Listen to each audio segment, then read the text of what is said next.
এ উপন্যাসে প্রেম আছে, বিরহ আছে, বিচ্ছেদ আছে, কাব্যিক ছন্দময়তা আছে, হাস্যরসও আছে। অমিতের মধ্যে দিয়ে সম্পূর্ণ শেষের কবিতায় আমরা যেন জীবন্ত রবীন্দ্রনাথকেই দেখতে পাই। শেষের কবিতার ভাষা শৈলী অপূর্ব, যেন এক শব্দের পর আরেক শব্দ শোনার অপেক্ষা। গদ্য সাহিত্যের মধ্যেও যে ছন্দময়তা থাকতে পারে তা শেষের কবিতার মধ্যে দিয়েই প্রমাণ হয়।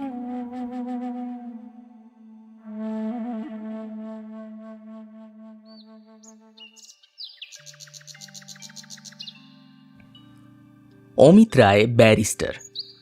ইংরেজি ছাদে রায় পদবী রয় ও রে রূপান্তর যখন ধারণ করলে তখন তার শ্রী গেল ঘুচে, কিন্তু সংখ্যা হল বৃদ্ধি। এই কারণে নামের অসামান্যতা কামনা করে অমিত এমন একটি বানান বানালে যাতে ইংরেজ বন্ধু ও বন্ধুনীদের মুখে তার উচ্চারণ দাঁড়িয়ে গেল অমিত রায়। অমিতের বাপ ছিলেন দিগ্বিজয়ী ব্যারিস্টার। যে পরিমাণ টাকা তিনি জমিয়ে গেছেন সেটা অধস্তন 3 পুরুষকে অধপাতে দেবার পক্ষে যথেষ্ট। কিন্তু পৈতৃক সম্পত্তির সাংঘাতিক সংঘাতেও অমিত বিনা বিপত্তিতে এ যাত্রা টিকে গেল। কলিকাতা বিশ্ববিদ্যালয়ের বিয়ের কোঠায় পা দেবার পূর্বেই অমিত অক্সফোর্ডে ভর্তি হয়। সেখানে পরীক্ষা দিতে দিতে এবং না দিতে দিতে ওর 7 বছর গেল কেটে। বুদ্ধি বেশি থাকাতে পড়াশোনা বেশি করেনি, অথচ বিদ্যেতে কমতি আছে বলে ঠাহর হয় না। ওর বাপ ওর কাছ থেকে অসাধারণ কিছু প্রত্যাশা করেননি। তার ইচ্ছে ছিল তার একমাত্র ছেলের মনে অক্সফোর্ডের রং এমন পাকা করে ধরে যাতে দেশে এসেও ঢোপ সয়। অমিতকে আমি পছন্দ করি, খাসা ছেলে। আমি নবীন লেখক, সংখ্যায় আমার পাঠক স্বল্প, যোগ্যতায় তাদের সকলের সেরা অমিত। আমার লেখার ঠাট ঠমকটা ওর চোখে খুব লেগেছে। ওর বিশ্বাস আমাদের দেশের সাহিত্য বাজারে যাদের নাম আছে তাদের স্টাইল নেই। জীব সৃষ্টিতে উট জন্তুটা যেমন, এই লেখকদের রচনাও তেমনই ঘাড়ে গর্দানে, সামনে পেছনে, পিঠে পেটে বেখাপ, চালটা ঢিলে নড়বড়ে। বাংলা সাহিত্যের মতো ন্যাড়া ফ্যাকাশে মরুভূমিতেই তার চলন। সমালোচকদের কাছে সময় থাকতে বলে রাখা ভালো, মতটা আমার নয়। অমিত বলে ফ্যাশনটা হলো মুখোশ, স্টাইলটা হলো মুখশ্রী। ওর মতে যারা সাহিত্যের ওমরাও দলের, যারা নিজের মন রেখে চলে, স্টাইল তাদেরই। আর যারা আমলা দলের, 10-এর মন রাখা যাদের ব্যবসা, ফ্যাশন তাদেরই। বঙ্কিমের স্টাইল বঙ্কিমের লেখা বিষবৃক্ষে, বঙ্কিম তাতে নিজেকে মানিয়ে নিয়েছেন। বঙ্কিমী ফ্যাশন নসিরামের লেখা মনমোহনের মোহনবাগানে, নসিরাম তাতে বঙ্কিমকে দিয়েছে মাটি করে। বারোয়ারি তাঁবুর কানাতের নিচে ব্যবসাদার না চলে দর্শন মিলে, কিন্তু শুভ দৃষ্টিকালে বধূর মুখ দেখবার বেলায় বেনারসি ওড়নার ঘোমটা চাই। কানাত হলো ফ্যাশনের আর বেনারসি হলো স্টাইলের মুখ বিশেষ রঙের ছায়ায় দেখবার জন্য। অমিত বলে হাটের লোকের পায়ে চলা রাস্তার বাইরে আমাদের পা সরতে ভরসা পায় না বলেই আমাদের দেশের স্টাইলের এত অনাদর। দক্ষযজ্ঞের গল্পে এই কথাটির পৌরাণিক ব্যাখ্যা মেলে। ইন্দ্র, চন্দ্র, বরুণ একেবারে স্বর্গের ফ্যাশন দুরস্ত দেবতা, যাদের নিমন্ত্রণযুক্ত। শিবের ছিল স্টাইল। যাজ্ঞিক মহলে এত অরিজিনাল যে মন্ত্রপড়া যজমানেরা তাকে হব্যকব্য দেওয়াটা বেদস্তুর বলে জানত। অক্সফোর্ডের বিয়ের মুখে এসব কথা শুনতে আমার ভালো লাগে, কেননা আমার বিশ্বাস আমার লেখায় স্টাইল আছে। সেই জন্যই আমার সকল বইয়েরই এক সংস্করণেই কৈবল্যপ্রাপ্তি, তারা ন পুনরাবর্তন্তে। আমার শ্যালক নবকৃষ্ণ অমিতের এসব কথা একেবারেই সইতে পারত না, বলতো রেখে দাও তোমার অক্সফোর্ডের পাস। সে ছিল ইংরেজি সাহিত্যে রোমহর্ষক এমএ, তাকে পড়তে হয়েছে বিস্তর, বুঝতে হয়েছে অল্প। সেদিন সে আমাকে বললে, অমিত কেবলই ছোট লেখককে বড় করে, বড় লেখককে খাটো করবার জন্য। অবজ্ঞার ঢাক পিটে বেড়াবার কাজে তার শখ, আর তোমাকে সে করেছে তার ঢাকের কাঠি। দুঃখের বিষয়, এই আলোচনা স্থলে উপস্থিত ছিলেন আমার স্ত্রী, স্বয়ং ওর সহোদরা। কিন্তু পরম সন্তোষের বিষয় এই যে আমার শ্যালকের কথা তার একটু ভালো লাগেনি। দেখলুম অমিতের সঙ্গেই তার রুচির মিল, অথচ পড়াশোনা বেশি করেননি। স্ত্রীলোকের আশ্চর্য স্বাভাবিক বুদ্ধি। অনেক সময় আমার মনেও খটকা লাগে যখন দেখি কত কত নামজাদা ইংরেজ লেখকদেরকেও নগণ্য করতে অমিতের বুকে দমে না। তারা হলো যাদের বলা যেতে পারে বহুবাজারে চলতি লেখক, বড় বাজারের ছাপ মারা।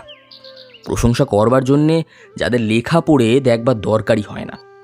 চোখ বুজে গুণগান করলেই পাশমার্ক পাওয়া যায়। অমিতের পক্ষেও এদের লেখা পড়ে দেখা অনাবশ্যক। চোখ বুজে নিন্দে করতে ওর বাধে না। আসলে যারা নামজাদা তারা ওর কাছে বড় বেশি সরকারি, বর্ধমানের ওয়েটিং রুমের মতো। আর যাদেরকে ও নিজে আবিষ্কার করেছে তাদের ওপর ওর খাস দখল, যেন স্পেশাল ট্রেনের সেলুন কামরা। অমিতের নেশাই হলো স্টাইলে, কেবল সাহিত্য বাছাই কাজে নয়, বেশে ভূষায় ব্যবহারে। ওর চেহারাতেই একটা বিশেষ ছাদ আছে। 5 জনের মধ্যে ও যে কোনো একজন মাত্র নয়, ও হলো একেবারে পঞ্চম। অন্যকে বাদ দিয়ে চোখে পড়ে দাড়িগোফ কামানো, চাঁচা মাজা চিকেন, শ্যামবর্ণ পরিপুষ্ট মুখ, স্ফূর্তিভরা ভাব, চোখ চঞ্চল, হাসি চঞ্চল, নড়াচড়া চলাফেরা চঞ্চল, কথার জবাব দিতে একটুও দেরি হয় না। মনটা এমন এক রকমের চকমকি যে ঠুন করে একটু ঠুকলেই স্ফুলিঙ্গ ছিটকে পড়ে। দেশি কাপড় প্রায় পরে, কেননা ওর দলের লোক সেটা পরে না। ধুতি সাদা থানের যত্নে কুঁচানো, কেননা ওর বয়সে এরকম ধুতি চলতি নয়। পাঞ্জাবি পরে, তার বাঁ কাঁধ থেকে বোতাম ডান দিকের কোমর অবধি, আস্তিনের সামনের দিকটা কনুই পর্যন্ত দুভাগ করা। কোমরে ধুতিটাকে ঘিরে একটা জড়ি দেওয়া চওড়া খয়েরি রঙের ফিতে। তারই বাঁ দিকে ঝুলছে বৃন্দাবনী ছিটের এক ছোট থলি। তার মধ্যে ওর ট্যাগ ঘড়ি, পায়ে সাদা চামড়ার ওপর লাল চামড়ার কাজ করা কটকি জুতো। বাইরে যখন যায় একটা পাট করা পাড়ওয়ালা মাদ্রাজি চাদর বাঁ কাঁধ থেকে হাঁটু অবধি ঝুলতে থাকে। বন্ধু মহলে যখন নিমন্ত্রণ থাকে, মাথায় চড়ায় এক মুসলমানি লখনৌ টুপি, সাদার ওপর সাদা কাজ করা। হেকে ঠিক সাজ বলবো না, এ হচ্ছে ওর এক রকমের উচ্চ হাসি। ওর বিলিতি সাজের মর্ম আমি বুঝি নে। যারা বোঝে তারা বলে কিছু আলুথালু গোছের বটে, কিন্তু ইংরেজিতে যাকে বলে ডিস্টিংগুইশড। নিজেকে অপরূপ করবার শখ ওর নেই, কিন্তু ফ্যাশনকে বিদ্রুপ করবার কৌতুক ওর অপর্যাপ্ত। কোনো মতে বয়স মিলিয়ে যারা কুষ্ঠির প্রমাণে যুবক, তাদের দর্শন মেলে পথে ঘাটে। অমিতের দুর্লভ যুবকত্ব নির্জলা যৌবনের জোরেই একেবারে বেহিসেবি। উড়নচণ্ডী বান ডেকে ছুটে চলেছে বাইরের দিকে, সমস্ত নিয়ে চলেছে ভাসিয়ে, হাতে কিছুই রাখে না। এদিকে ওর 2 বোন, যাদের ডাক নাম সিসি এবং লিসি, যেন নতুন বাজারে অত্যন্ত হালের আমদানি ফ্যাশনের পসরায় আপাত মস্তক যত্নে মোড়ক করা 1 নম্বরের প্যাকেট বিশেষ। উঁচু খুরবালা জুতো, লেসওয়ালা বুক কাটা জ্যাকেটের ফাঁকে প্রবালে অ্যাম্বারে মেশানো মালা, শাড়িটা গায়ে তীর্যভঙ্গিতে আট পড়ে ল্যাপটানো। এরা খুটখুট করে দ্রুত লয় চলে, উচ্চৈস্বরে বলে, স্তরে স্তরে তোলে সুখাগ্র হাসি, মুখ ঈষৎ বেঁকিয়ে স্মিত হাস্যে উঁচু কটাক্ষে চায়। জানে কাকে বলে ভাবগর্ব চাউনি। গোলাপি রেশমের পাখা ক্ষণে ক্ষণে গালের কাছেই ফুরফুর করে সঞ্চালন করে, এবং পুরুষ বন্ধুর চৌকির হাতার উপরে বসে সেই পাখার আঘাতে তাদের কৃত্রিম স্পর্ধার প্রতি কৃত্রিম তর্জন প্রকাশ করে থাকে। আপন দলের মেয়েদের সঙ্গে অমিতের ব্যবহার দেখে তার দলের পুরুষদের মনে ঈর্ষার উদয় হয়। নির্বিশেষভাবে মেয়েদের প্রতি অমিতের ঔদাসীন্য নেই। বিশেষভাবে কারো প্রতি আসক্তিও দেখা যায় না, অথচ সাধারণভাবে কোনোখানে মধুর রসেরও অভাব ঘটে না। এক কথায় বলতে গেলে মেয়েদের সম্বন্ধে ওর আগ্রহ নেই, উৎসাহ আছে। অমিত পার্টিতেও যায়, তাসও খেলে, ইচ্ছে করেই বাজিতে হারে। যে রমণীর গলা বেসুরো তাকে দ্বিতীয়বার গাইতে পিরাপিরি করে, কাউকে বদরঙের কাপড় পরতে দেখলে জিজ্ঞাসা করে কাপড়টা কোন দোকানে কিনতে পাওয়া যায়। যে কোনো আলাপিতার সঙ্গেই কথা বলে বিশেষ পক্ষপাতে সুর লাগায়। অথচ সবাই জানে ওর পক্ষপাতটা সম্পূর্ণ নিরপেক্ষ। যে মানুষ অনেক দেবতার পূজারী, আড়ালে সব দেবতাকেই সে সব দেবতার চেয়ে বড় বলে স্তব করে। দেবতাদের বুঝতে বাকি থাকে না, অথচ খুশিও হন। কন্যার মা তাদের আশা কিছুতেই কমে না, কিন্তু কন্যারা বুঝে নিয়েছে অমিত সোনার রঙের দিগন্ত রেখা। ধরা দিয়েই আছে, তবু কিছুতেই ধরা দেবে না। মেয়েদের সম্বন্ধে ওর মন তর্কই করে, মীমাংসায় আসে না। সেই জন্যই গম্যবিহীন আলাপের পথে ওর এত দুঃসাহস। তাই অতি সহজেই সকলের সঙ্গে ও ভাব করতে পারে। নিকটে দাহ্য বস্তু থাকলেও ওর তরফে আগ্নেয়তা নিরাপদে সুরক্ষিত। সেদিন পিকনিকে গঙ্গার ধারে যখন ওপারের ঘন কালো পুঞ্জীভূত স্তব্ধতার উপরে চাঁদ উঠল, ওর পাশে ছিল লিলি গাঙ্গুলি। তাকেও মৃদুস্বরে বললে, গঙ্গার ওপারে ওই নতুন চাঁদ, আর এপারে তুমি আর আমি। এমন সমাবেশটি অনন্তকালের মধ্যে কোনো দিনই আর হবে না। প্রথমটা লিলি গাঙ্গুলির মন এক মুহূর্তে ছলছলিয়ে উঠেছিল, কিন্তু সে জানতো এ কথাটা যতখানি সত্য সে কেবল ওই বলার কায়দাটুকুর মধ্যেই। তার বেশি দাবি করতে গেলে বুকের উপরকার বর্ণচ্ছটাকে দাবি করা হয়। তাই নিজেকে ক্ষণকালের ঘোর লাগা থেকে ঠেলা দিয়ে লিলি হেসে উঠল, বললে,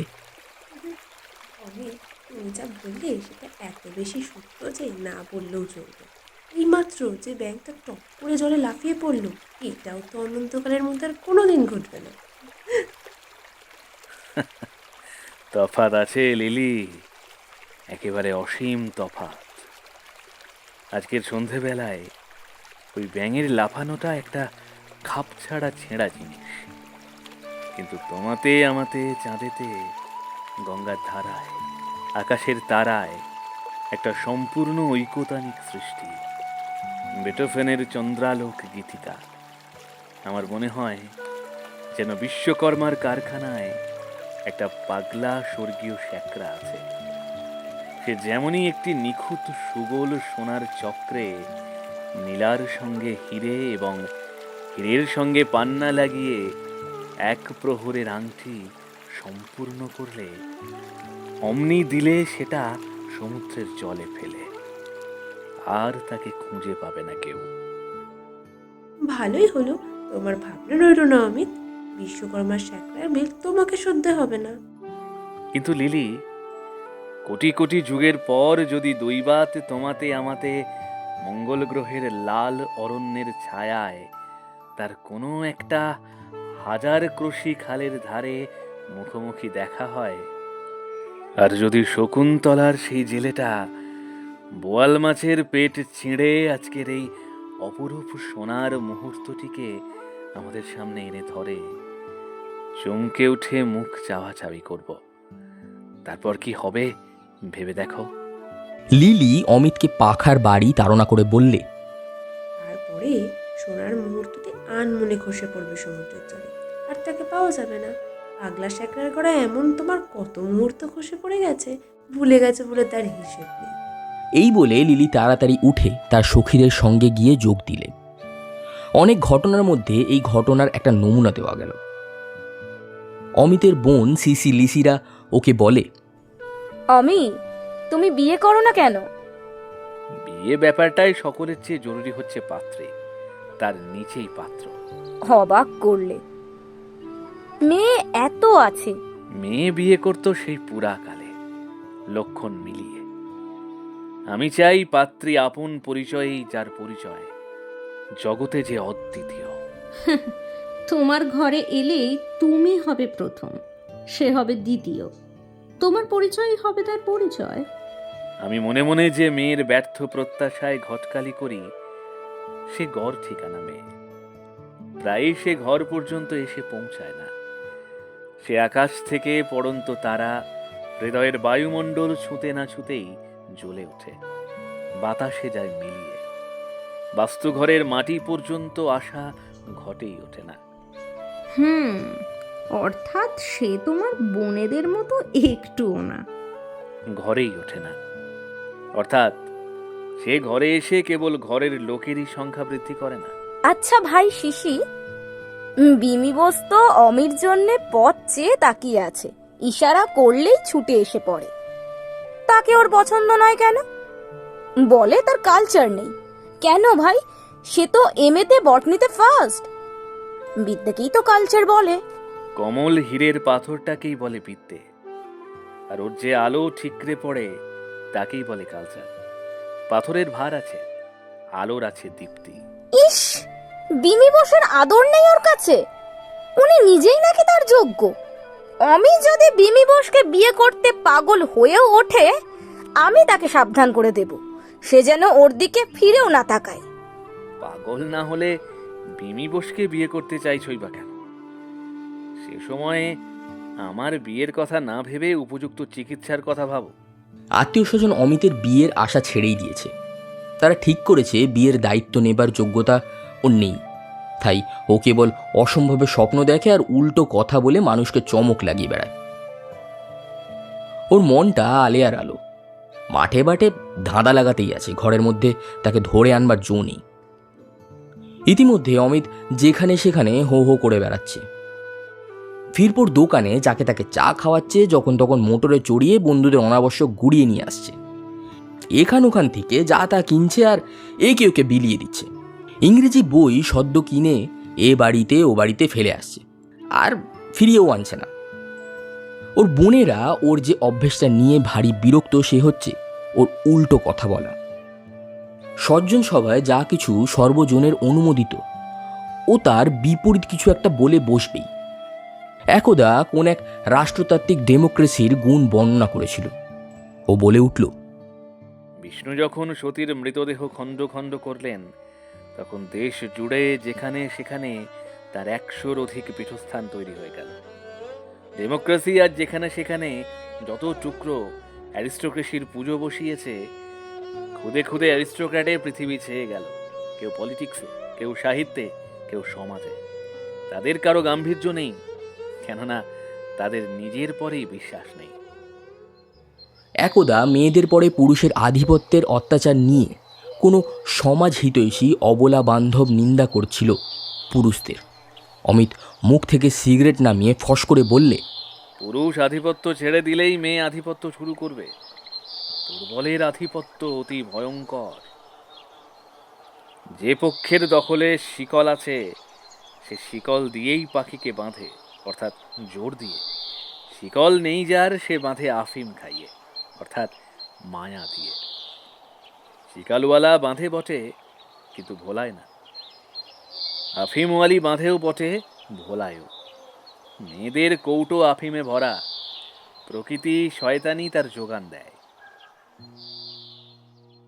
একদিনের বালিগঞ্জের এক সাহিত্য সভায় রবি ঠাকুরের কবিতা ছিল আলোচনার বিষয়। অমিতের জীবনে এই সে প্রথম সভাপতি হতে রাজি হয়েছিল। গিয়েছিল মনে মনে যুদ্ধ সাজ পড়ে। একজন সেকেলে গোছের অতি ভালো মানুষ ছিল বক্তা। রবি ঠাকুরের কবিতা যে কবিতাই, এইটে প্রমাণ করাই তার উদ্দেশ্য। দু একজন কলেজের অধ্যাপক ছাড়া অধিকাংশ সভ্যই স্বীকার করলে প্রমাণটা একরকম সন্তোষজনক। কবিমাত্রের উচিত 5 বছর মেয়াদে কবিত্ব করা, 25 থেকে 30 বছর পর্যন্ত। এ কথা বলবো না যে পরবর্তীদের কাছ থেকে আরো ভালো কিছু নেই, বলবো অন্য কিছু চাই। ফজলি আম ফুরলে বলবো না, আনো ফজলি তর আম। বলবো নতুন বাজার থেকে বড় দেখে আতা নিয়ে এসো হে। ডাব নারকেলের মেয়াদ অল্প, সে রসের মেয়াদ ঝুনো নারকেলের মেয়াদ থেকে বেশি, সে শ্বাসের মেয়াদ। কবিরা হলো ক্ষণজীবী, ফিলোজফারের বয়সের গাছ পাথর নেই। রবি ঠাকুরের বিরুদ্ধে সবচেয়ে বড় নালিশ এই যে, বুড়ো ওয়ার্ডসওয়ার্থের নকল করে ভদ্রলোক অতি অন্যায় রকম ভাবে বেঁচে আছে। জমবাতি নিভিয়ে দেবার জন্যে থেকে থেকে ফরমাস পাঠায়, তবুও লোকটা দাঁড়িয়ে দাঁড়িয়েও চৌকির হাতা আঁকড়িয়ে থাকে। ও যদি মানে মানে নিজেই সরে না পড়ে, আমাদের কর্তব্য ওর সভা ছেড়ে দল বেঁধে উঠে আসা। পরবর্তী যিনি আসবেন, তিনিও তাল ঠুকেই গর্জাতে গর্জাতে আসবেন যে তার রাজত্বের অবসান নেই।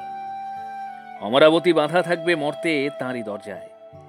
কিছুকাল ভক্তরা দেবে মালা চন্দন, খাওয়াবে পেট ভরিয়ে, সাষ্টাঙ্গে প্রণিপাত করিবে।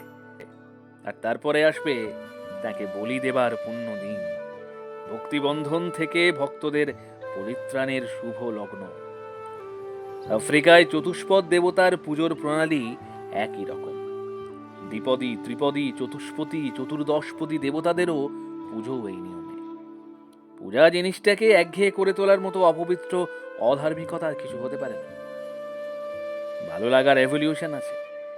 5 বছর পূর্বেকার ভালো লাগা 5 বছর পরেও যদি একই জায়গায় খাড়া দাঁড়িয়ে থাকে, তাহলে বুঝতে হবে বেচারা জানতে পারেনি যে সে মরে গেছে। একটু ঠেলা মারলেই তার নিজের কাছে প্রমাণ হবে যে সেন্টিমেন্টাল আত্মীয়রা তার অন্ত্যেষ্টি সৎকার করতে বিলম্ব করেছিল। বোধ করি উপযুক্ত উত্তরাধিকারীকে চিরকাল ফাঁকি দেবার মতলবে। রবি ঠাকুরের দলের এই অবৈধ ষড়যন্ত্র আমি পাবলিকের কাছে প্রকাশ করব বলে প্রতিজ্ঞা করেছি। আমাদের মণিভূষণ চশমার ঝলক লাগিয়ে প্রশ্ন করলে, সাহিত্য থেকে লয়্যালটি উঠিয়ে দিতে চান? একেবারেই। এখন থেকে কবি প্রেসিডেন্টের দ্রুত নিঃশেষিত যুগ। রবি ঠাকুর সম্বন্ধে আমার দ্বিতীয় বক্তব্য এই যে তার রচনা রেখা তাঁরই হাতের অক্ষরের মতো, গোল বা তরঙ্গ রেখা, গোলাপ বা নারীর মুখ বা চাঁদের ধরনের। ওটা প্রিমিটিভ, প্রকৃতির হাতের অক্ষরের মক্ষ করা। নতুন প্রেসিডেন্টের কাছে চাই কড়া লাইনের, খাড়া লাইনের রচনা, তীরের মতো, বর্ষার ফলার মতো, কাঁটার মতো, ফুলের মতো নয়, বিদ্যুতের রেখার মতো, নুডলজিয়ার ব্যথার মতো, কোঁচাওয়ালা কোনওয়ালা গথিক গির্জের ছাদে, মন্দিরের মণ্ডপের ছাদে নয়। এমনকি যদি চটকল পাটকল অথবা সেক্রেটারিয়েট বিল্ডিং এর আদলে হয়, তাহলেও ক্ষতি নেই। এখন থেকে ফেলে দাও মন। ভোলাবার ছলাকালা ছন্দবদ্ধ মন কেড়ে নিতে হবে, যেমন করে রাবণ সীতাকে কেড়ে নিয়েছিল। মন যদি কাঁদতে কাঁদতে আপত্তি করতে করতে যায়, তবুও তাকে যেতেই হবে। অতি বৃদ্ধ জটায়ুটা বারণ করতে আসবে, তাই করতে গিয়েই তার হবে মরণ। তারপরে কিছুদিন যেতেই কিষ্কিন্ধা জেগে উঠবে। কোন হনুমান হঠাৎ লাফিয়ে পড়ে লঙ্কায় আগুন লাগিয়ে মনটাকে পূর্বস্থানে ফিরিয়ে নিয়ে আসবার ব্যবস্থা করবে। তখন আবার হবে টেনিসনের সঙ্গে পুনর্মিলন, জড়িয়ে করব অশ্রুবরণ। ডিকেনকে বলবো, বায়রনের গলা মাপ করো, মোহ থেকে আরোগ্য লাভের জন্যে তোমাকে গাল দিয়েছি। মোগল বাদশাদের কাল থেকে আজ পর্যন্ত দেশের যত মুগ্ধ মিস্ত্রি মিলে যদি যেখানে সেখানে ভারত জুড়ে কেবলই গম্বুজওয়ালা পাথরের বুদবুদ বানিয়ে চলতো, তাহলে ভদ্রলোক মাত্রই যেদিন 20 বছর পেরোতো, সেই দিনই বানপ্রস্থ নিতে দেরি করতো না। তাজমহলকে ভালো লাগাবার জন্যেই তাজমহলের নেশা ছুটিয়ে দেওয়া দরকার। এইখানে বলে রাখা দরকার, কথার তোড় সামলাতে না পেরে সভার রিপোর্টারের মাথা ঘুরে গিয়েছিল। সে যা রিপোর্ট লিখেছিল সেটা অমিতের বক্তৃতার চেয়েও অবদ্ধ হয়ে উঠেছিল। তারই থেকে যে কটা টুকরো উদ্ধার করতে পারলুম তাই আমরা উপরে সাজিয়ে দিয়েছি। তাজমহলের পুনরাবৃত্তির প্রসঙ্গে রবি ঠাকুরের ভক্ত আরক্ত মুখে বলে উঠল, ভালো জিনিস যত বেশি হয় ততই ভালো। ঠিক তার উল্টো, বিধাতার রাজ্যে ভালো জিনিস অল্প হয় বলেই তো ভালো, নইলে সে নিজেরই ভিড়ের ঠেলায় হয়ে যেত মাঝারি। যেসব কবি 60-70 পর্যন্ত বাঁচতে একটুও লজ্জা করে না, তারা নিজেকে শান্তি দেয় নিজেকে সস্তা করে দিয়ে। শেষটায় অনুকরণের দল চারিদিকে বুহ বেঁধে তাদের মুখ ভ্যাংচাতে থাকে। তাদের লেখার চরিত্র বিগড়ে যায়। পূর্বের লেখার রিসিভস অফ স্টোন প্রপার্টি। সে স্থলে লোকহিতের খাতিরে পাঠকদের কর্তব্য হচ্ছে কিছুতেই এইসব অতি প্রবীণ কবিদের বাঁচতে না দেওয়া। শারীরিক বাঁচার কথা বলছি না, কাব্যিক বাঁচা। এদের পরমায়ু নিয়ে বেঁচে থাক প্রবীণ অধ্যাপক, প্রবীণ পলিটিশিয়ান, প্রবীণ সমালোচক। তো জানতে পারি কি কাকে আপনি প্রেসিডেন্ট করতে চান? তার নামটা একটুখানি বলুন দেখি। নিবারণ চক্রবর্তী। আজকের দিনে এই যে প্রশ্নের অঙ্কুর মাত্র, আগামী দিনে এর থেকে উত্তরের বনস্পতি জেগে উঠবে। তবে আমি বলি কি, ইতিমধ্যে আমরা তার একটা নমুনা চাই। তবে শুনুন, বলে পকেট থেকে একটা সরু লম্বা ক্যাম্বিসে বাঁধা খাতা বের করে তার থেকে পড়ে গেল। আনিলাম অপরিচিতের নাম ধরণীতে, পরিচিত জনতার স্মরণীতে। আমি আগন্তুক, আমি জনগণের প্রচণ্ড কৌতুক। খোলদার, বার্তা আনিয়াছি বিধাতা। মহাকালেশ্বর পাঠাইছে দুর্লক্ষ অক্ষর। বল দুঃসাহসী কে, কে মৃত্যুপণ রেখে দিবি তার দুরূহ উত্তর। শুনিবে না, মূঢ়তার সেনা করে পথ রোধ। ব্যর্থ ক্রোধ হুঙ্কারিয়া পড়ে বুকে। তরঙ্গের নিষ্ফলতা নিত্য যথা মরে মাথা ঠুকে। শৈলতট পরে আত্মঘাতী দম্ভ ভরে। পুষ্পমাল্য নাহি মোর, রিক্ত বক্ষ তল। নাহি বর্ম অঙ্গদ কুণ্ডল। শূন্য এ ললাট পটে লিখা, গূঢ় জয় টিকা। ছিন্ন কন্থা দরিদ্রের বেশ, করিব নিঃশেষ। তোমার ভাণ্ডার খোলো খোলো দ্বার। অকস্মাৎ বাড়াইছি হাত, যা দিবার দাও অচিরাত। বক্ষ তব কেঁপে ওঠে, কম্পিত অর্গল। পৃথ্বী টলমল, ভয়ে আর তো উঠিছে চিৎকারি। দিগন্ত বিরারি, ফিরে যায় এখনই রে দুর্দান্ত দুরন্ত ভিখারি। ঘুরি ঘুরি তোর কণ্ঠধ্বনি, নিশিত নিদ্রার বক্ষে হানে তীব্র ছুরি। অস্ত্র আনো, ঝঞ্ঝনিয়া আমার পঞ্জরে হানো। মৃত্যুরে মারুক মৃত্যু, অক্ষয়ে প্রাণ করি যাব দান। শৃঙ্খল জড়াও তবে, বাঁধো মোরে, খণ্ড খণ্ড হবে। মুহূর্তে চকিতে, মুক্তি তব আমারই মুক্তিতে। শাস্ত্র আনো, হানো মোরে হানো। পণ্ডিতে পণ্ডিতে, ঊর্ধ্বস্বরে চাহিব খণ্ডিতে দিব্যবাণী। আমি জানি তর্কবান হয়ে যাবে খান খান। মুক্ত হবে জীর্ণ বাক্যে আচ্ছন্ন দু চোখ। ফেরিবে আলো, অগ্নি জালো। আজিকার যাহা ভালো, কল্ল যদি হয় তাহা কালো। যদি তাহা ভস্য হয় বিশ্বময়, ভস্য হোক। দূর কর শোক, মোর অগ্নি পরীক্ষায় ধন্য হোক বিশ্বলোক। অপূর্ব দীক্ষায় আমার দুর্বোধ বাণী, বিরুদ্ধ বুদ্ধির পরে মুষ্টিহানি। করিবে তাহার উচ্চকিত আতঙ্কিত। অনুবাদ আমার ছন্দ দিবে দ্বন্দ্ব, শান্তি লুব্ধ মুমুক্ষুরে। ভিক্ষা জীর্ণ বুভুক্ষুরে, শিরে হস্ত হেনে একে একে নিবে মেনে। ক্রোধে ক্ষোভে ভয়ে লোকালয়ে। অপরিচিতের জয়, অপরিচিতের পরিচয়। যে অপরিচিত বৈশাখের রুদ্র ঝড়ে বসুন্ধরা করে আন্দোলিত। হানিবজ্র মুঠি, মেঘের কার্পণ্য টুটি। সঙ্গোপন বর্ষণ সঞ্চয়, ছিন্ন করে মুক্ত করে সর্বজগন্ময়।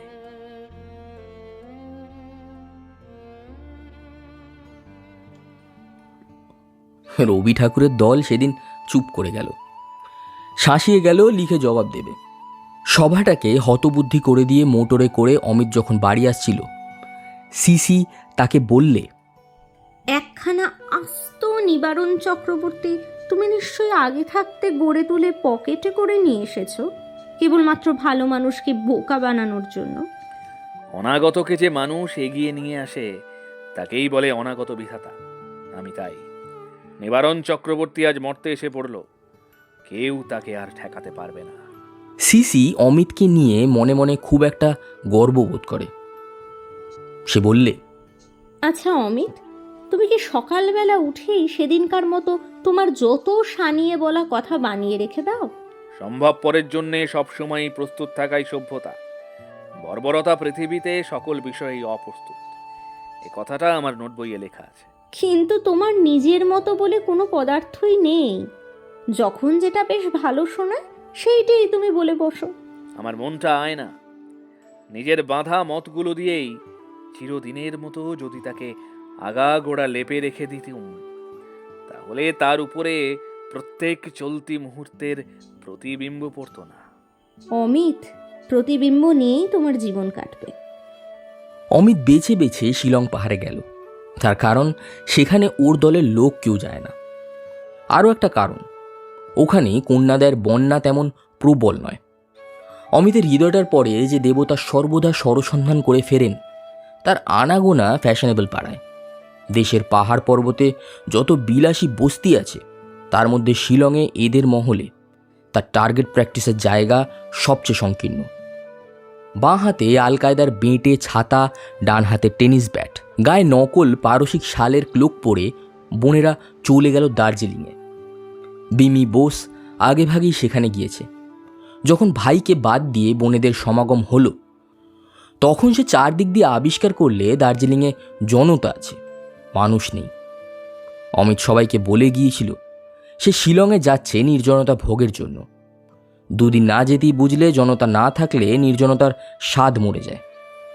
ক্যামেরা হাতে দৃশ্য দেখে বেড়াবার শখ অমিতের নেই। সে বলে, আমি ট্যুরিস্ট না।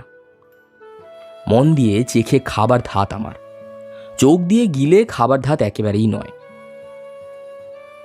কিছুদিন ওর কাটলো পাহাড়ের ঢালুতে দেওদার গাছের ছায়ায় বই পড়ে পড়ে। গল্পের বই ছুলে না, কেননা ছুটিতে গল্পের বই পড়া সাধারণের দস্তুর। ও পড়তে লাগলো সুনীতি চাটুর্যের লেখা বাংলা ভাষার শব্দতত্ত্ব। লেখকের সঙ্গে মানান্তর ঘটবে এই একান্ত আশা মনে নিয়ে। এখানকার পাহাড়, পর্বত, অরণ্য ও শব্দতত্ত্ব এবং আলস্য জড়তার ফাঁকে ফাঁকে হঠাৎ সুন্দর ঠেকে, কিন্তু সেটা মনের মধ্যে পুরোপুরি ঘনিয়ে ওঠে না। যেন কোনো রাগিনীর একঘেয়ে আলাপের মতো ধুঁয়ো নেই, তাল নেই, সম নেই। অর্থাৎ ওর মধ্যে বিস্তর আছে, কিন্তু এক নেই। তাই এলানো জিনিস ছড়িয়ে পড়ে, জমা হয় না। অমিতের আপন নিখিলের মাঝখানে একের অভাবে ও যে কেবলই চঞ্চলভাবে বিক্ষিপ্ত হয়ে পড়ছে, সে দুঃখ ওর এখানেও যেমন শহরেও তেমনি। কিন্তু শহরে সেই চাঞ্চল্যটাকে সে নানা প্রকারে ক্ষয় করে ফেলে। এখানে চাঞ্চল্যটাই স্থির হয়ে জমে জমে ওঠে। ঝর্ণা বাধা পেয়ে যেমন সরোবর হয়ে দাঁড়ায়। তাই ও যখন ভাবছে পালাই পাহাড় বেয়ে নেমে গিয়ে পায়ে হেঁটে সিলেট শিলচরের ভিতর দিয়ে যেখানে খুশি, এমন সময় আষাঢ় এলো পাহাড়ে পাহাড়ে, বনে বনে তার সজল ঘন ছায়ার চাদর লুটিয়ে। খবর পাওয়া গেল চেরাপুঞ্জির গিরিশৃঙ্গ নববর্ষার মেঘদলের পুঞ্জিত আক্রমণ আপন বুক দিয়ে ঠেকিয়েছে। এইবার ঘন বর্ষণে গিরি নির্ঝরিণীগুলোকে খেপিয়ে কুলছাড়া করবে।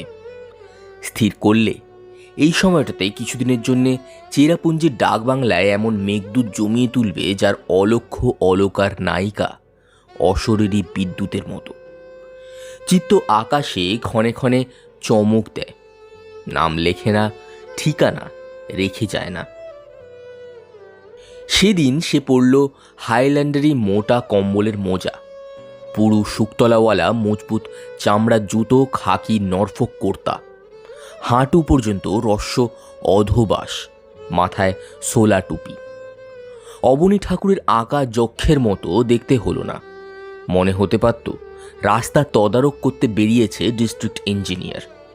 কিন্তু পকেটে ছিল গোটা 5-7 পাতলা এডিশনের নানা ভাষার কাব্যের বই। আঁকা বাঁকা সরু রাস্তা, ডান দিকে জঙ্গলে ঢাকা খাদ। এ রাস্তার শেষ লক্ষ্য অমিতের বাসা। সেখানে যাত্রী সম্ভাবনা নেই, তাই সে আওয়াজ না করে অসতর্কভাবে গাড়ি হাঁকিয়ে চলেছে। ঠিক সেই সময়টা ভাবছিল আধুনিককালে দূরবর্তিনী প্রেয়সীর জন্যে মোটর দুধটাই প্রশস্ত। তার মধ্যে ধূমজ্যোতি, সলিল, মরুতাং, সন্নিপাত বেশ ঠিক পরিমাণেই আছে। আর চালকের হাতে একখানি চিঠি দিলে কিছুই অস্পষ্ট থাকে না। ও ঠিক করে নিলে আগামী বছরের আষাঢ়ের প্রথম দিনেই মেঘদূত বর্ণিত রাস্তা দিয়েই মোটরে করে যাত্রা করবে। হয়তোবা অদৃষ্ট ওর পথ চেয়ে দেহলি দত্ত পুষ্পাচ যে পথিক বধূকে এতকাল বসিয়ে রেখেছে, সেই অবন্তিকা হোক বা মালবিকাই হোক বা হিমালয়ের কোনো দেবদারু বনচারিণী হোক, ওকে হয়তো কোনো একটা অভাবনীয় উপলক্ষে দেখা দিতেও পারে। এমন সময় হঠাৎ একটা বাঁকের মুখে এসেই দেখলে আর একটা গাড়ি উপরে উঠে আসছে। পাশ কাটাবার জায়গা নেই, ব্রেক কষতে কষতে গিয়ে পড়ল তার উপরে। পরস্পর আঘাত লাগলো, কিন্তু অপঘাত ঘটল না। অন্য গাড়িটা খানিকটা গড়িয়ে পাহাড়ের গায়ে আটকে থেমে গেল। একটা মেয়ে গাড়ি থেকে নেমে দাঁড়ালো, সদ্য মৃত্যু আশঙ্কার কালো পটখানা তার পিছনে। তারই উপরে সে যেন ফুটে উঠল একটা বিদ্যুৎ রেখায় আঁকা সুস্পষ্ট ছবি। চারিদিকের সমস্ত হতে স্বতন্ত্র। মন্দর পর্বতের নাড়া খাওয়া ফেনিয়ে ওঠা সমুদ্র থেকে এইমাত্র উঠে এলেন লক্ষ্মী। সমস্ত আন্দোলনের উপরে মহাসাগরের বুক তখনও ফুলে ফুলে কেঁপে উঠছে। দুর্লভ অবসরে অমিত তাকে দেখলে। ড্রয়িং রুমে এ অন্য 5 জনের মাঝখানে পরিপূর্ণ আত্মস্বরূপে দেখা দিত না। পৃথিবীতে হয়তো দেখবার যোগ্য লোক পাওয়া যায়, কিন্তু তাকে দেখবার যোগ্য জায়গাটি পাওয়া যায় না। মেয়েটির পরনে সরু পাড় দেওয়া সাদা আলোয়ানের শাড়ি, সেই আলোয়ানেরই জ্যাকেট, পায়ে সাদা চামড়ার দিশি ছাদের জুতো। তনু দীর্ঘ দেহটি পদ্মছায়ার নিবিড় স্নিগ্ধ বর্ণ চিকন শ্যাম, টানা টানা ঘন প্রশস্ত ললাট অবারিত করে পিছু হটিয়ে চুল আঁট করে বাঁধা। চিবুক ঘিরে সুকুমার মুখের ডৌলটি একটি অনতিপক্ক ফলের মতো রমণীয়।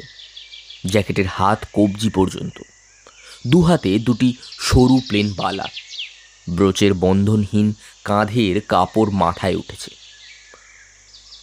কটকি কাজ করা রূপোর কাঁটা দিয়ে খোপার সঙ্গে বদ্ধ। অমিত গাড়িতে টুপিটা খুলে রেখে তার সামনে চুপ করে এসে দাঁড়ালো, যেন একটা পাওনা শাস্তির অপেক্ষায়। তাই দেখে মেয়েটির বুঝি দয়া হলো, একটু কৌতুকও বোধ করলে। অমিত মৃদু স্বরে বললে, অপরাধ করেছি। অপরাধ নয়, ভুল। সেই ভুলের শুরু আমার থেকেই। উচ্ছজলের যে উচ্ছল্লতা ফুটে ওঠে, মেয়েটির কণ্ঠস্বর তারই মতো নিটোল। অল্প বয়সের বালকের গলার মতো মসৃণ এবং প্রশস্ত। সেদিন ঘরে ফিরে এসে অমিত অনেকক্ষণ ভেবেছিল এর গলার সুরে যে একটি স্বাদ আছে, একটা স্পর্শ আছে, তাকে বর্ণনা করা যায় কি করে। নোট বইখানা খুলে লিখলে, এ যেন অম্বুরি তামাকের হালকা ধোঁয়া, জলের ভিতর দিয়ে পাক খেয়ে আসছে। নিকোটিনের ঝাঁঝ নেই, আছে গোলাপ জলের স্নিগ্ধ গন্ধ। একজন বন্ধু আসার খবর পেয়ে খুঁজতে বেরিয়েছিলুম। এই রাস্তায় খানিকটা উঠতেই সোফার বলেছিল এই রাস্তা হতে পারে না। তখন শেষ পর্যন্ত না গিয়ে ফেরবার উপায়ও ছিল না, তাই উপরে চলেছিলুম। এমন সময় উপরওয়ালার ধাক্কা খেতে হলো। উপরওয়ালার উপরে উপরওয়ালা আছে, একটা অতি কুস্ত্রী কুটিল গ্রহ, এ তারই কুকীর্তি। অপরপক্ষে ড্রাইভার জানালে লোকসান বেশি হয়নি, কিন্তু গাড়ি সেরে নিতে দেরি হবে। আমার অপরাধী গাড়িটাকে যদি ক্ষমা করেন, তবে আপনি যেখানে অনুমতি করবেন সেইখানেই পৌঁছিয়ে দিতে পারি। দরকার হবে না, পাহাড়ে হেঁটে চলা আমার অভ্যেস। দরকার আমারই, মাফ করলেন তার প্রমাণ। মেয়েটি ঈষৎ দ্বিধায় নীরব রইল। আমার তরফে আরও একটু কথা আছে। গাড়ি হাঁকাই, বিশেষ একটা মহৎ কর্ম নয়। এ গাড়ি চালিয়ে পোস্টারিটি পর্যন্ত পৌঁছাবার পথ নেই, তবু আরম্ভে একটিমাত্র পরিচয় পেয়েছেন। অথচ এমনই কপাল, সেটুকুর মধ্যেও গলদ। উপসংহারে এটুকু দেখাতে দিন যে জগতের অন্তত আপনার সুফারের চেয়ে আমি অযোগ্য নই। অপরিচিতের সঙ্গে প্রথম পরিচয়ের অজানা বিপদের আশঙ্কায় মেয়েরা সংকোচ সরাতে চায় না, কিন্তু বিপদের এক ধাক্কায় উপক্রমণিকার অনেকখানি বিস্তৃত বেড়া একদমে গেল ভেঙে। কোন দৈব নির্জন পাহাড়ের পথে হঠাৎ মাঝখানে দাঁড় করিয়ে দুজনের মনে দেখা দেখির গাঁট বেঁধে দিলে। সবুর করলে না। আকস্মিকের বিদ্যুৎ আলোতে এমন করে যা চোখে পড়ল, প্রায় মাঝে মাঝে এই যে রাত্রে জেগে উঠে অন্ধকারের পটে দেখা যাবে। চৈতন্যের মাঝখানটাতে তার গভীর ছাপ পড়ে গেল। নীল আকাশের উপরে সৃষ্টির কোন এক প্রচণ্ড ধাক্কায়, যেমন সূর্য নক্ষত্রের আগুন জ্বালা ছাপ। মুখে কথা না বলে মেয়েটি গাড়িতে উঠে বসল। তার নির্দেশ মতো গাড়ি পৌঁছল যথাস্থানে। মেয়েটি গাড়ি থেকে নেমে বললে, আচ্ছা, কাল যদি আপনার সময় থাকে একবার এখানে আসবেন, আমাদের কর্তা মার সঙ্গে আপনার আলাপ করিয়ে দেব। অমিতের ইচ্ছে হলো বলে আমার সময়ের অভাব নেই, এখনই আসতে পারি। সংকোচে বলতে পারলে না। বাড়ি ফিরে এসে ওর নোট বই নিয়ে লিখতে লাগলো। পথ আজ হঠাৎ করে কি পাগলামি করলে? দুজনকে দু জায়গা থেকে ছিঁড়ে এনে আজ থেকে হয়তো এক রাস্তায় চালান করে দিলে। অ্যাস্ট্রোনমার ভুল বলেছে। অজানা আকাশ থেকে চাঁদ এসে পড়েছিল পৃথিবীর কক্ষপথে। লাগলো তাদের মোটরে মোটরে ধাক্কা। সেই মরণের তাড়নার পর থেকে যুগে যুগে দুজনে একসঙ্গেই চলেছে। এর আলো ওর মুখে পড়ে, ওর আলো এর মুখে। চলার বাঁধন আর ছেড়ে না। মনের ভিতরটা বলছে আমাদের শুরু হলো যুগল চলন। আমরা চলার সূত্রে গাঁথব ক্ষণে ক্ষণে কুড়িয়ে পাওয়া উজ্জ্বল নিমেষগুলির মালা। বাঁধা মাইনে, বাঁধা খোরাকিতে ভাগ্যের দ্বারে পড়ে থাকবার জোর রইল না। আমাদের দেনা পাওনা সবই হবে হঠাৎ। বাইরে বৃষ্টি পড়ছে। বারান্দায় ঘন ঘন পায়চারি করতে করতে অমিত মনে মনে বলে উঠল, কোথায় আসো নিবারণ চক্রবর্তী? এইবার ভর করো আমার, এইবার ভর করো আমার পরে। বাণী দাও, বাণী দাও। বেরোলো লম্বা সরু খাতাটা। নিবারণ চক্রবর্তী বলে গেল, পথ বেঁধে দিল বন্ধনহীন গ্রন্থি। আমরা দুজন চলতি হাওয়ার পন্থী। রঙিন নিমেষ ধুলার দুলাল, পরাণে চড়ায় আবির গুলাল। ওড়ে না ওড়ায় বর্ষার মেঘে দিগঙ্গনার নৃত্য। হঠাৎ আলোর ঝলকানি লেগে ঝলমল করে চিত্ত। নাই আমাদের কনক চাপার কুঞ্জ, বনবিথি খায় কীর্ণ বকুল পুঞ্জ। হঠাৎ কখনো সন্ধে বেলায় নামহারা ফুল গন্ধ এলায়। প্রভাত বেলায় হেলা ভরে করে অরুণ মেঘের তুচ্ছ। উদ্ধত যত শাখার শিখরে রডোডেন্ড্রন গুচ্ছ। নাই আমাদের সঞ্চিত ধনরত্ন, নাই রে ঘরের লালন ললিত যত্ন। পথপাশে পাখি পুচ্ছ নাচায়, বন্ধন তারে করি না খাঁচায়। ডানা মেলে দেওয়া মুক্তি প্রিয়ের কুজনে দুজনে তৃপ্ত। আমরা চকিত অভাবনীয়ের কচ্ছিত কিরণে দীপ্ত।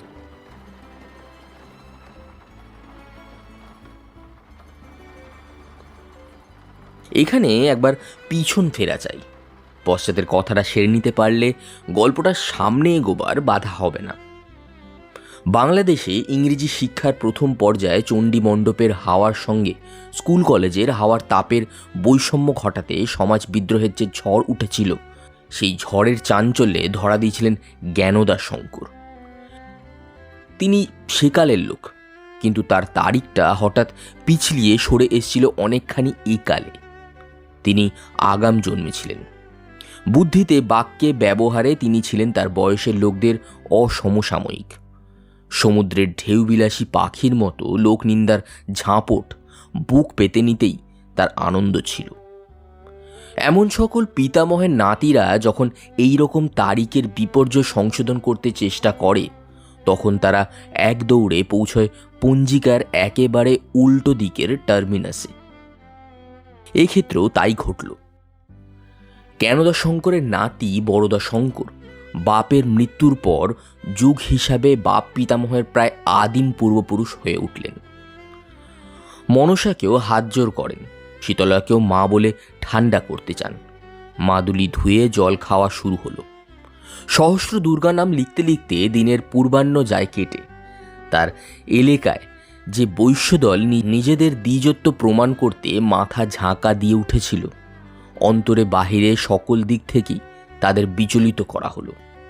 হিন্দুত্ব রক্ষার উপায়গুলিকে বিজ্ঞানের স্পর্শদোষ থেকে বাঁচাবার উদ্দেশ্যে ভাটপাড়ার সাহায্যে অসংখ্য প্যাম্পলেট ছাপিয়ে আধুনিক বুদ্ধির কপালে বিনামূল্যে ঋষি বাক্য বর্ষণ করতে কার্পণ্য করলেন না। অতি অল্পকালের মধ্যেই ক্রিয়াকর্মে, জপে তপে, আসনে আচমনে, ধ্যানে স্নানে, ধূপে ধুনোয়, গোব্রাহ্মণ সেবায় শুদ্ধাচারের আঁচল দুর্গ নিশ্ছিদ্র করে বানালেন। অবশেষে গোদান, স্বর্ণদান, ভূমিদান, কন্যাদায়, পিতৃদায়, মাতৃদায় হরণ প্রভৃতির পরিবর্তে অসংখ্য ব্রাহ্মণের অজস্র আশীর্বাদ বহন করে তিনি লোকান্তরে যখন গেলেন, তখন তার 27 বছর বয়স। এরই পিতার পরম বন্ধু, তারই সঙ্গে এক কলেজে পড়া, একই হোটেলে চপ কাটলেট খাওয়া রামলোচন বাড়ুজ্যের কন্যা যোগমায়ার সঙ্গে বড়দার বিবাহ হয়েছিল। ঠিক সেই সময় যোগমায়ের পিতৃকুলের সঙ্গে পতিকুলের ব্যবহারগত বর্ণভেদ ছিল না। এর বাপের ঘরে মেয়েরা পড়াশোনা করেন, বাইরে বেরোন, এমনকি তাদের কেউ কেউ মাসিক পত্রে সচিত্র ভ্রমণ বৃত্তান্তও লিখেছেন। সেই বাড়ির মেয়ে সূচি সংস্করণে যাতে অনুসার বিসর্গের ভুলচুক না থাকে সেই চেষ্টায় লাগলেন তার স্বামী। সনাতন সীমান্ত রক্ষা নীতির অটল শাসনে যোগমায়ের গতিবিধি বিবিধ পাসপোর্ট প্রণালীর দ্বারা নিয়ন্ত্রিত হল। চোখের উপরে তার ঘোমটা নামল, মনের উপরেও। দেবী সরস্বতী যখন কোনো অবকাশে এদের অন্তঃপুরে প্রবেশ করতেন, তখন পাহারায় তাকেও কাপড় ঝাড়া দিয়ে আসতে হতো। তার হাতের ইংরেজি বইগুলো বাইরেই হতো বাজেয়াপ্ত। প্রাক বঙ্কিম বাংলা সাহিত্যের পরবর্তী রচনা ধরা পড়লে চৌকাঠ পার হতে পেত না। যোগ বাশিষ্ঠ রামায়ণের উৎকৃষ্ট বাধাই বাংলা অনুবাদ যোগমায়ার সেলফে অনেক কাল থেকে অপেক্ষা করে আছে। অবসর বিনোদন উপলক্ষে সেটা তিনি আলোচনা করবেন এমন একটা আগ্রহ এ বাড়ির কর্তৃপক্ষের মনে অন্তিমকাল পর্যন্তই ছিল। এই পৌরাণিক লোহার সিন্দুকের মধ্যে নিজেকে সেফ ডিপোজিটের মতো ভাঁজ করে রাখা যোগমায়ার পক্ষে সহজ ছিল না। তবু বিদ্রোহী মনকে শাসনে রেখেছিলেন। এই মানসিক অবরোহের মধ্যে তার একমাত্র আশ্রয় ছিলেন দীনশরণ বেদান্ত রত্ন, এদের সভা পণ্ডিত। যোগমায়ার স্বাভাবিক স্বচ্ছ বুদ্ধি তাকে অত্যন্ত ভালো লেগেছিল। এক একদিন তিনি এসে যোগমায়াকে কখনো গীতা, কখনো ব্রহ্মভাষা থেকে ব্যাখ্যা করে বুঝিয়ে যেতেন। যোগমায়া তাকে এমন বুদ্ধিপূর্বক প্রশ্ন করতেন যে বেদান্ত রত্ন মশায় পুলকিত হয়ে উঠতেন। এর কাছে আলোচনায় তার উৎসাহের অন্ত থাকত না।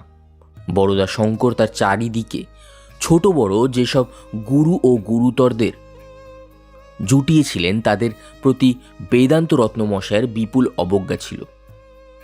এমনই করে কিছুকাল নীরবকাশ ব্রত উপবাসের মধ্যে পঞ্জিকার শিকলি বাঁধা দিনগুলো কোনো মতে কেটে গেল। জীবনটা আগাগোড়াই হয়ে উঠল। আজকালকার খবরের কাগজই কিম্ভূত ভাষা যাকে বলে, বাধ্যতামূলক। স্বামীর মৃত্যুর পরেই তার ছেলে জ্যোতিশঙ্কর ও মেয়ে সুরমাকে নিয়ে বেরিয়ে পড়লেন। শীতের সময় থাকতেন কলকাতায়, গরমের সময় কোনো একটা পাহাড়ে। জ্যোতিশঙ্কর এখন পড়ছে কলেজে, কিন্তু সুরমাকে পড়াবার মতো কোনো মেয়ে বিদ্যালয় তার পছন্দ না হওয়াতে বহু সন্ধানে তার শিক্ষার জন্যে লাবণ্যলতাকে পেয়েছেন। তারই সঙ্গে আজ সকালে আচমকা অমিতের দেখা। লাবণ্যের বাপ অবনীশ দত্ত এক পশ্চিমী কলেজের অধ্যক্ষ। মাতৃহীন মেয়েকে এমন করে মানুষ করেছেন যে বহু পরীক্ষা পাশের ঘষাঘষিতেও তার বিদ্যা বুদ্ধিতে লোকসান ঘটাতে পারেনি। এমনকি এখনও তার পাঠানুরাগ রয়েছে প্রবল। বাপের একমাত্র শখ ছিল বিদ্যায়। মেয়েটির মধ্যে তার সেই শখটির সম্পূর্ণ পরিতৃপ্তি হয়েছিল। নিজের লাইব্রেরির চেয়েও তাকে ভালোবাসতেন। তার বিশ্বাস ছিল জ্ঞানের চর্চায় যার মনটা নিরেট হয়ে ওঠে, সেখানে উড়ো ভাবনার গ্যাস নিচ থেকে ঠেলে উঠবার মতো সমস্ত ফাটল মরে যায়। সে মানুষের পক্ষে বিয়ে করবার দরকার হয় না। তার দৃঢ় বিশ্বাস যে তার মেয়ের মনে স্বামী সেবা আবেগের যোগ্য যে নরম জমিটুকু বাকি থাকতে পারত, সেটা গণিতে ইতিহাসে সিমেন্ট করে গাঁথা হয়েছে। খুব মজবুত পাকা মন যাকে বলা যেতে পারে, বাইরে থেকে আঁচড় লাগলে দাগ পড়ে না। তিনি এতদূর পর্যন্ত ভেবে রেখেছিলেন যে লাবণ্যের নাই বা হলো বিয়ে, পাণ্ডিত্যের সঙ্গেই চিরদিন নয় গাঁট বাঁধা হয়ে থাকল। তার একটি স্নেহের পাত্র ছিল, তার নাম শোভনলাল। অল্প বয়সে পড়ার প্রতি এত মনোযোগ আর কারও দেখা যায় না। প্রশস্ত কপালে, চোখের ভাবের স্বচ্ছতায়, ঠোঁটের ভাবের সৌজন্যে, হাসির ভাবের সরলতায়, মুখের ভাবের সৌকুমার্যে তার চেহারাটি দেখবা মাত্র মনকে টানে। মানুষটি নেহাত মুখচোরা, তার প্রতি একটু মনোযোগ দিলে ব্যস্ত হয়ে পড়ে। গরিবের ছেলে ছাত্রবৃত্তির সোপানে সোপানে দুর্গম পরীক্ষার শিখরে শিখরে উত্তীর্ণ হয়ে চলেছে। ভবিষ্যতে শোভন যে নাম করতে পারবে তার সেই খ্যাতি গড়ে তোলবার প্রধান কারিগরদের ফর্দে অবনীশের নামটা সকলের ওপরে থাকবে। এই গর্ব অধ্যাপকের মনে ছিল। শোভন আসতো তার বাড়িতে পড়া নিতে, তার লাইব্রেরিতে ছিল তার অবাধ সঞ্চরণ। লাবণ্যকে দেখলে সে সংকোচে নত হয়ে যেত। এই সংকোচের অতি দূরত্ববশত শোভনলালের চেয়ে নিজের মাপটাকে বড় করে দেখতে লাবণ্যের বাধা ছিল না। দ্বিধা করে নিজেকে যে পুরুষ যথেষ্ট জোরের সঙ্গে প্রত্যক্ষ না করায় মেয়েরা তাকে যথেষ্ট স্পষ্ট করে প্রত্যক্ষ করে না।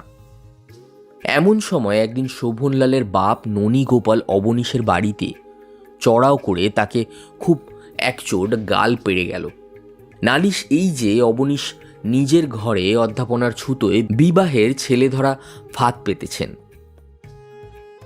বৈদ্যের ছেলে শোভনলালের জাত মেরে সমাজ সংস্কারের শখ মেটাতে চান। এই অভিযোগে প্রমাণস্বরূপে পেন্সিলে আঁকা লাবণ্যলতার এক ছবি দাখিল করলে। ছবিটা আবিষ্কৃত হয়েছে শোভনলালের টিনের প্যাট্রার ভিতর থেকে, গোলাপ ফুলের পাপড়ি দিয়ে আচ্ছন্ন। ননী গোপালের সন্দেহ ছিল না, এই ছবিটি লাবণ্যেরই প্রণয়ের দান। পাত্র হিসাবে শোভনলালের বাজার দর যে কত বেশি এবং আর কিছুদিন সবুর করে থাকলে সে দাম যে কত বেড়ে যাবে ননী গোপালের হিসাবি বুদ্ধিতে সেটা কড়ায় গণ্ডায় মেলানো ছিল। এমন মূল্যবান জিনিসকে অবনীশ বিনামূল্যে দখল করবার ফন্দি করছেন, এটাকে শীত কেটে চুরি ছাড়া আর কি নাম দেওয়া যেতে পারে? টাকা চুরির থেকে এর লেশমাত্র তফাৎ কোথায়? এতদিন লাবণ্য জানতেই পারেনি কোনো প্রচ্ছন্ন বেদিতে শ্রদ্ধাহীন লোকচক্ষুর অগোচরে তার মূর্তি পূজা প্রচলিত হয়েছে। অবনীশের লাইব্রেরির এক কোণে নানাবিধ প্যাম্পলেট, ম্যাগাজিন প্রভৃতি আবর্জনার মধ্যে লাবণ্যর একটি অযত্ন ম্লান ফটোগ্রাফ দৈবাত শোভনের হাতে পড়েছিল। সেইটি নিয়ে ওর কোনো আর্টিস্ট বন্ধুকে দিয়ে ছবি করিয়ে ফটোগ্রাফটি আবার যথাস্থানে ফিরিয়ে রেখেছে। গোলাপ ফুলগুলিও ওর তরুণ মনের সলজ্জ গোপন ভালোবাসারই মতো সহজে ফুটেছিল একটি বন্ধুর বাগানে। তার মধ্যে কোনো অনধিকার ঔদ্ধত্যের ইতিহাস নেই, অথচ শাস্তি পেতে হলো। লাজুক ছেলেটি মাথা হেঁট করে মুখ লাল করে গোপনে চোখের জল মুছে এই বাড়ি থেকে বিদায় নিয়ে গেল। দূর থেকে শোভনলাল তার আত্মনিবেদনের একটি শেষ পরিচয় দিলে। সেই বিবরণটা অন্তর্যামী ছাড়া আর কেউ জানতে পারল না। বিএ পরীক্ষায় সে যখন পেয়েছিল প্রথম স্থান, লাবণ্য পেয়েছিল তৃতীয়। সেটাতে লাবণ্যকে বড় বেশি আত্মলাঘব দুঃখ দিয়েছিল। তার দুটো কারণ ছিল। এক হচ্ছে শোভনের বুদ্ধির পরে অবনীশের অত্যন্ত শ্রদ্ধা নিয়ে লাবণ্যকে অনেক দিন আঘাত করেছে। এই শ্রদ্ধার সঙ্গে অবনীশের বিশেষ স্নেহ মিশে থাকাতে পীড়াটা আরও হয়েছিল বেশি। শোভনকে পরীক্ষার ফলে ছাড়িয়ে যাবার জন্যে সে চেষ্টা করেছিল খুব প্রাণপণেই। তবুও শোভন যখন তাকে ছাড়িয়ে গেল তখন এই স্পর্ধার জন্যই তাকে ক্ষমা করাই শক্ত হয়ে উঠল। তার মনে কেমন একটা সন্দেহ লেগে রইল যে বাবা তাকে বিশেষভাবে সাহায্য করাতেই উভয় পরীক্ষিতের মধ্যে ফল বৈষম্য ঘটল, অথচ পরীক্ষার পড়া সম্বন্ধে শোভনলাল কোনোদিন অবনীশের কাছে এগোয়নি। কিছুদিন পর্যন্ত শোভনলালকে দেখলেই লাবণ্য মুখ ফিরিয়ে চলে যেত। এমএ পরীক্ষাতেও শোভনের প্রতিযোগিতায় লাবণ্যের জেতবার কোনো সম্ভাবনা ছিল না। তবু হলো জিত। স্বয়ং অবনীশ আশ্চর্য হয়ে গেলেন। শোভনলাল যদি কবি হতো তাহলে হয়তো সে খাতা ভরে কবিতা লিখত। তার বদলে আপন পরীক্ষা পাশের অনেকগুলো মোটা মার্কস সে লাবণ্যের উদ্দেশ্যে উৎসর্গ করে দিলে।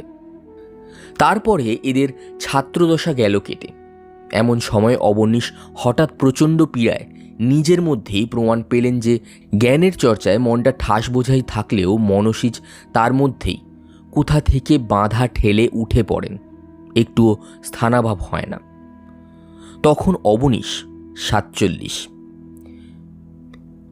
সে নিরতিশয় দুর্বল নিরুপায় বয়সে একটি বিধবা তার হৃদয়ে প্রবেশ করলে, একেবারে তার লাইব্রেরির গ্রন্থবুহ ভেদ করে, তার পাণ্ডিত্যের প্রাকার ডিঙিয়ে, বিবাহে আর কোনো বাধা ছিল না, একমাত্র বাধা লাবণ্যের প্রতি অবনীশের স্নেহ। ইচ্ছের সঙ্গে বিষম লড়াই বাঁধল।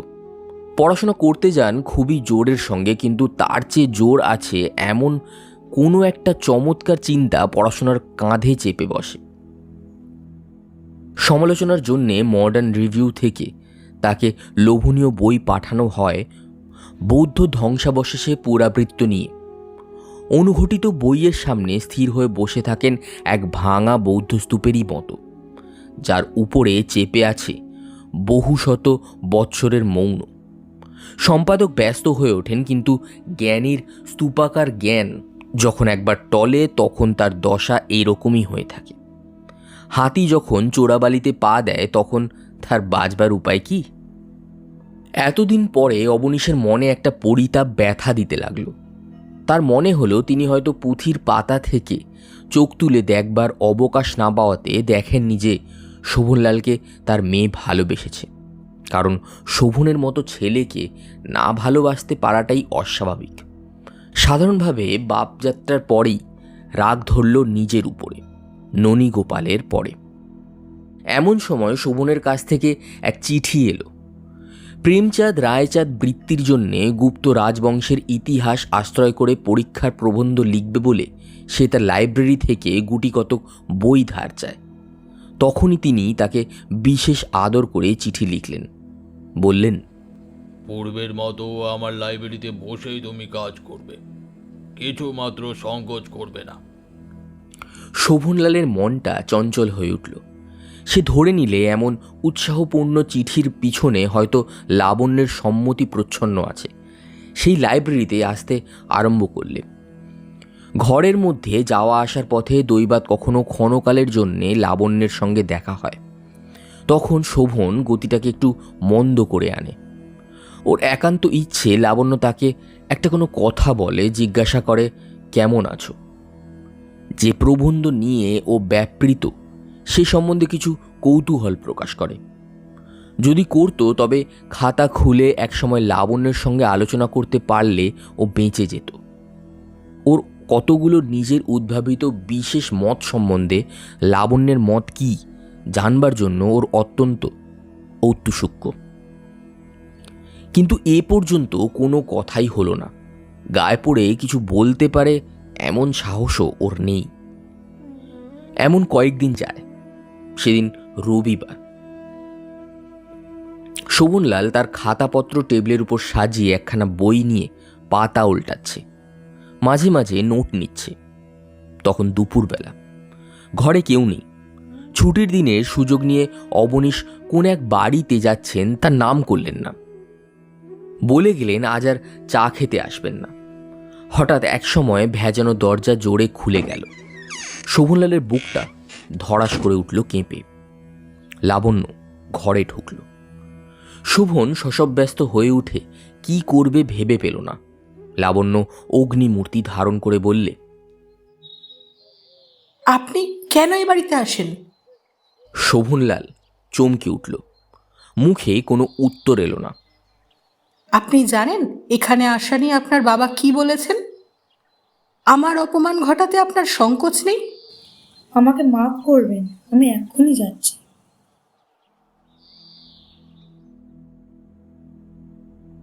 এমন উত্তর পর্যন্ত দিলে না যে লাবণ্যর পিতা তাকে স্বয়ং আমন্ত্রণ করে এনেছেন। সে তার খাতাপত্র সমস্ত সংগ্রহ করে নিলে। হাত থরথর করে কাঁপছে। বোবা একটা ব্যথা বুকের পাঁজরগুলোকে ঠেলা দিয়ে উঠতে চায়, রাস্তা পায় না। মাথা হেঁট করে বাড়ি থেকে সে চলে গেল। যাকে খুবই ভালোবাসা যেতে পারত, তাকে ভালোবাসার অবসর যদি কোনো একটা বাধায় ঠেকে ফসকে যায়, তখন সেটা না ভালোবাসায় দাঁড়ায় না, সেটা দাঁড়ায় একটা অন্ধ বিদ্বেষে, ভালোবাসারই উল্টো পিঠে।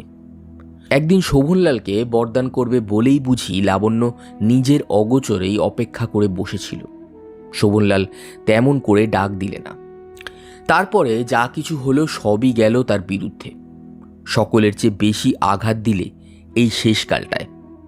লাবণ্য মনের ক্ষোভে বাপের প্রতি নিতান্ত অন্যায় বিচার করলে।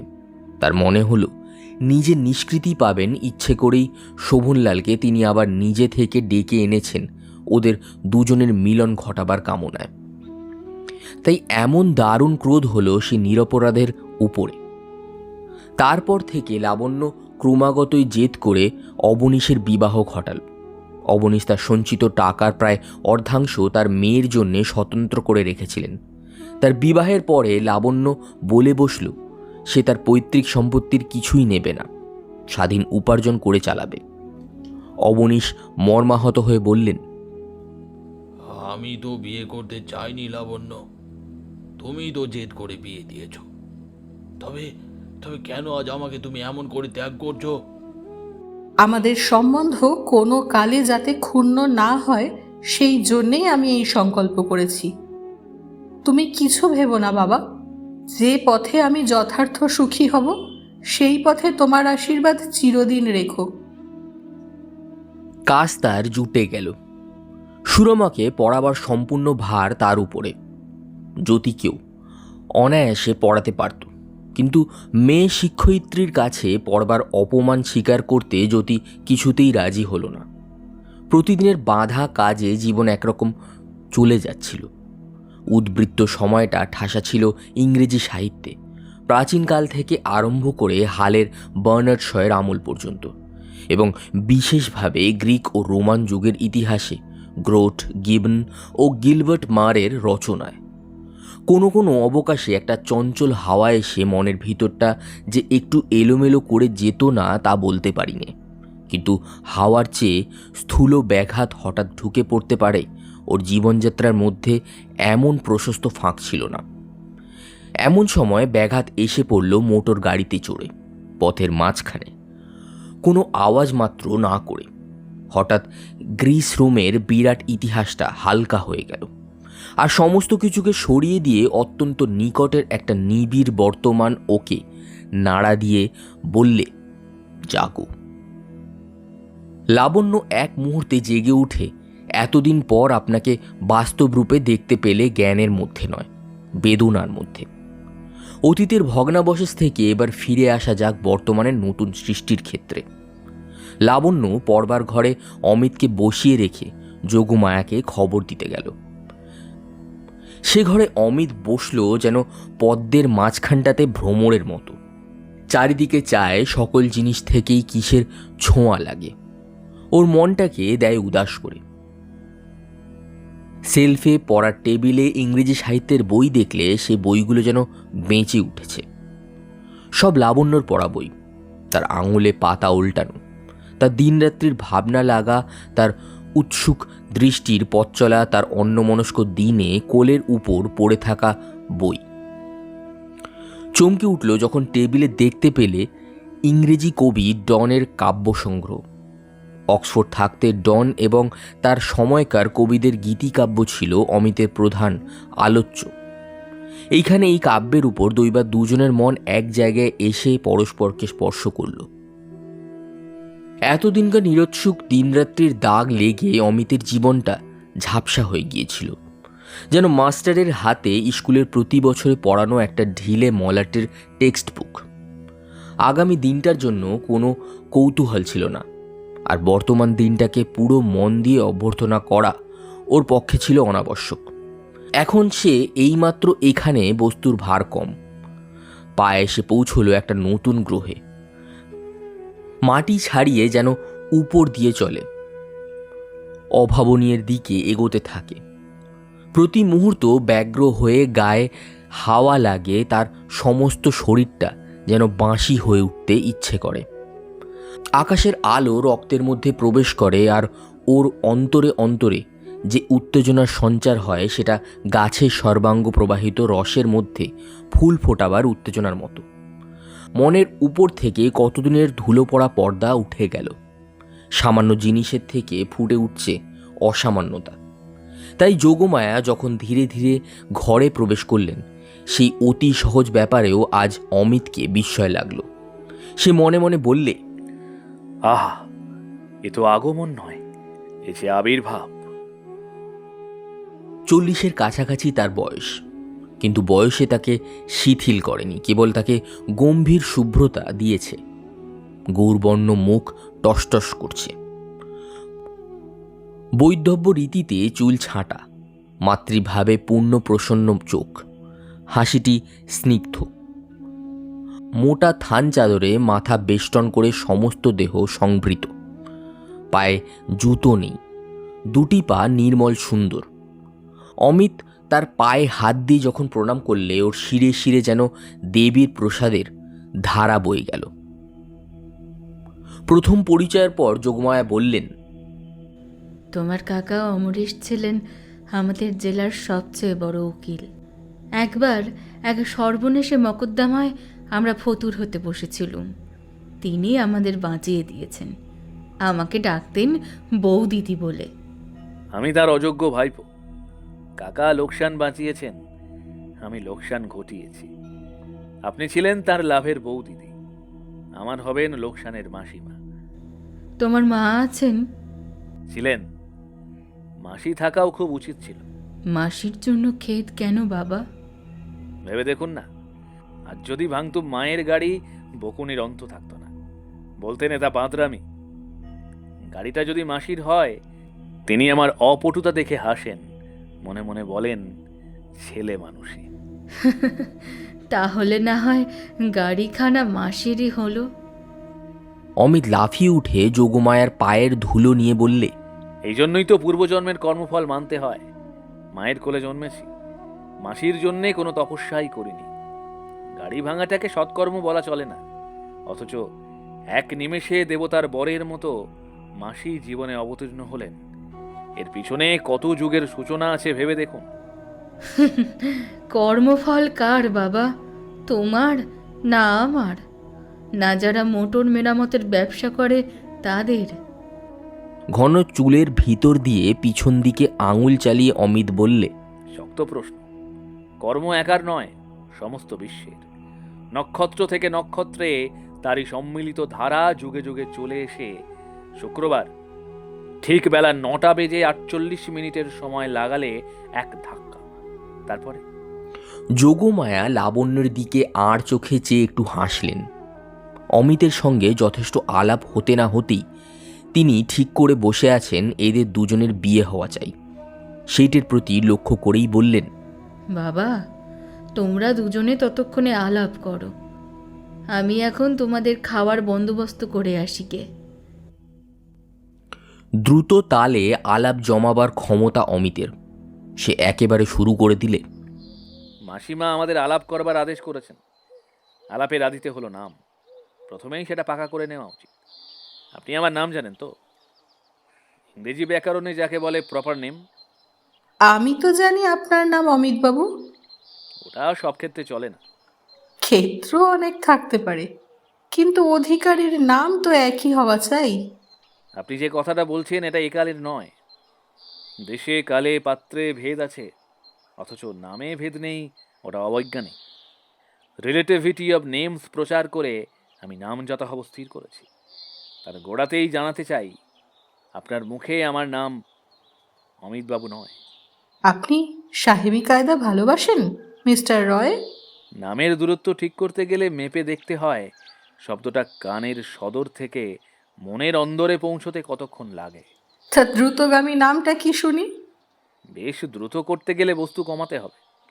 অমিতবাবুর বাবুটা বাদ দিন। সহজ নয়, সময় লাগবে। সময়টা সকলের সমান লাগা উচিত নয়।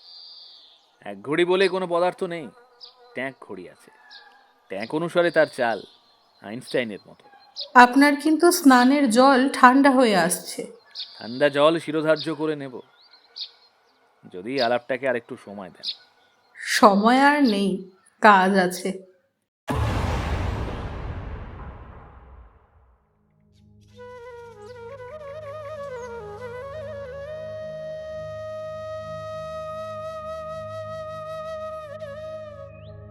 এতক্ষণ আপনারা শুনছিলেন রবীন্দ্রনাথ ঠাকুরের উপন্যাস শেষের কবিতা। আমাদের উপস্থাপনা কেমন লাগলো জানাতে অবশ্যই ভুলবেন না আমাদের কমেন্ট সেকশনে।